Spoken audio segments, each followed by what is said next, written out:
প্রথমে শাশুড়ি দিয়ে শুরু করি। আমার মাইকের আওয়াজ যে ঘরগুলাতে যায়, আমার শাশুড়ি মাদেরকে বলবো, বউদের উপর অত্যাচার করবেন না।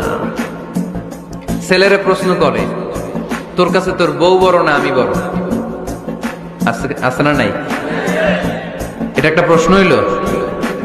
তোর বউ বড় না আমি বড়? দুইজনেই বড়। তো এক ছেলে সুন্দর উত্তর দিছে, আমার কাছে ভালো লাগছে উত্তরটা শুনে।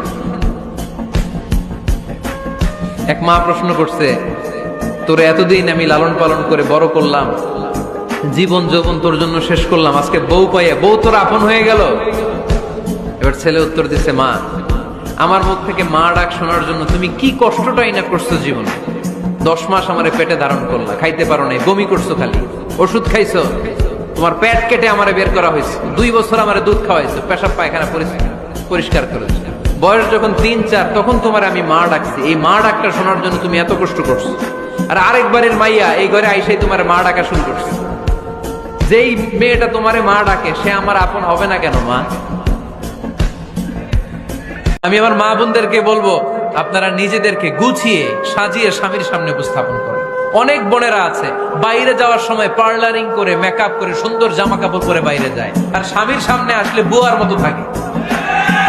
আছে না নাই? স্বামীর সামনে পচা জামা, ছিঁড়া জামা, চুলের মধ্যে নাই সুগন্ধি, নিজেকে গুছিয়ে রাখে না, সামলে রাখে না, কাজের বুয়ার মতো নিজেকে উপস্থাপন করে স্বামীর সামনে। আর বাইরে গেলে মেকআপ করে পার্লারিং করে যায়। হওয়া দরকার ছিল উল্টা, বাইরে আপনি সাদা সিধা ভাবে যাবেন, বোরকা দিয়ে নিজেকে ঢেকে যাবেন। বাইরে যাওয়ার সময় কোনো নারী পারফিউম ইউজ করে যেতে পারবে না। নারীরা যত পারফিউম ইউজ করতে মনে চায় আপনার বেডরুমে, আপনার স্বামীর সামনে, ঠিক কিনা?